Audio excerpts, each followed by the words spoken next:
Assalamualaikum warahmatullahi wabarakatuh. Perkenalkan, nama saya Ismiati Dali dengan NIM 211052095. Di sini saya akan mereview kembali materi tentang perkembangan keterampilan anak sekolah dasar dari mata kuliah Kesenian, Keterampilan, dan Orkes. Nah, sebelum kita mengetahui apa saja perkembangan keterampilan anak sekolah dasar, kita perlu ketahui dulu apa sih itu pengertian perkembangan dan keterampilan. Nah, jadi perkembangan adalah perubahan yang sistematis, progresif, dan berkesinambungan dalam diri individu sejak lahir hingga akhir hayatnya. Nah, perkembangan juga merujuk pada bagaimana seseorang tumbuh, menyesuaikan diri, dan berubah sepanjang hidup mereka. Adapun pengertian dari keterampilan yaitu kemahiran yang dibutuhkan oleh seseorang untuk melakukan berbagai aktivitas mental seperti berpikir, menalar, dan memecahkan suatu masalah. Selanjutnya masuk pada faktor-faktor yang mempengaruhi perkembangan keterampilan anak sekolah dasar. Nah, di sini ada dua faktor, yaitu faktor internal dan faktor eksternal. Faktor internal adalah faktor yang berasal dari dalam diri siswa itu sendiri yang meliputi pembawaan dan potensi psikologis. Nah, faktor internal sendiri terbagi menjadi dua, yaitu pola asuh orang tua dan gen dari orang tua.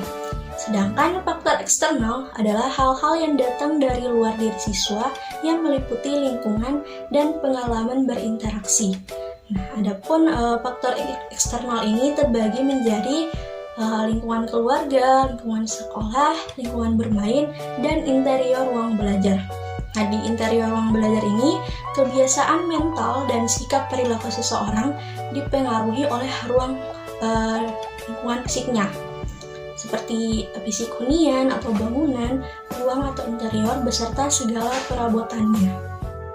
Maksudnya itu, jika bangunan itu memiliki ruang yang nyaman untuk dihuni, maka itu dapat mempengaruhi pembentukan dan perkembangan anak.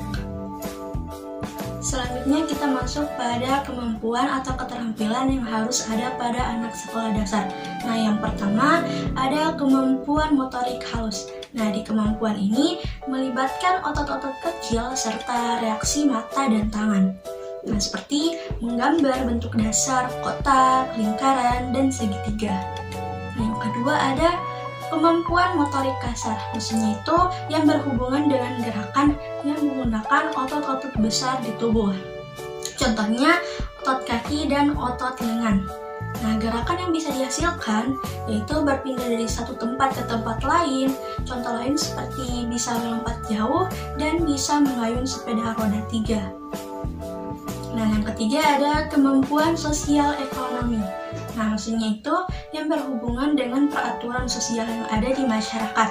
Nah, anak mampu memulai sebuah pembicaraan dan mengajak bermain ketika ia berkumpul bersama teman-temannya.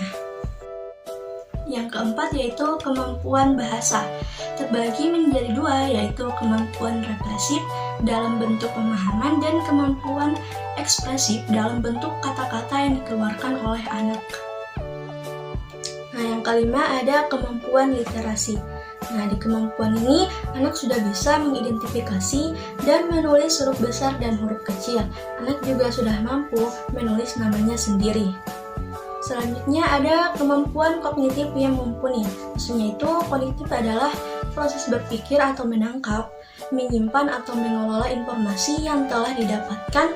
Misal, bisa mengelompokkan benda-benda sesuai dengan klasifikasi sederhana, bisa mengetahui konsep waktu seperti hari, bulan, dan tahun. Dan yang terakhir ada kemampuan berhitung. Nah, anak setidaknya sebelum masuk sekolah dasar itu sudah diperkenalkan dengan angka dan dapat menulis setidaknya dari angka 1 sampai 10. Selanjutnya ada ciri-ciri perkembangan keterampilan pada anak SD. Yang pertama, kecepatan dan kehalusan aktivitas motorik meningkat. Yang kedua, rasa kebanggaan dan keterampilan yang dikuasai tinggi. Yang ketiga, ingin terlibat dalam sesuatu. Yang keempat, mampu menggunakan peralatan rumah tangga. Yang kelima, keterampilan lebih individual. Selanjutnya ada mencari teman secara aktif, dan yang terakhir keinginan untuk menyenangkan orang tua. Nah, dalam perkembangan keterampilan anak sekolah dasar, tidak jauh juga dari peran seorang guru. Nah, adapun peran guru dalam menstimulasi perkembangan keterampilan anak, yaitu diantaranya yang pertama menentukan kegiatan bermain yang terencana sesuai tujuan yang hendak dicapai. Yang kedua, menyediakan alat permainan yang aman dan sesuai tahapan usia. Yang ketiga, memantau kegiatan bermain anak agar terjalin kerjasama antar anak. Yang keempat, mengadakan kegiatan bervariasi, kreatif, dan inovatif. Yang kelima, mengetahui perkembangan anak selaras dengan perkembangan otot-otot syaraf lain. Demikianlah review materi dari saya. Kurang lebihnya saya mohon maaf. Wassalamualaikum warahmatullahi wabarakatuh.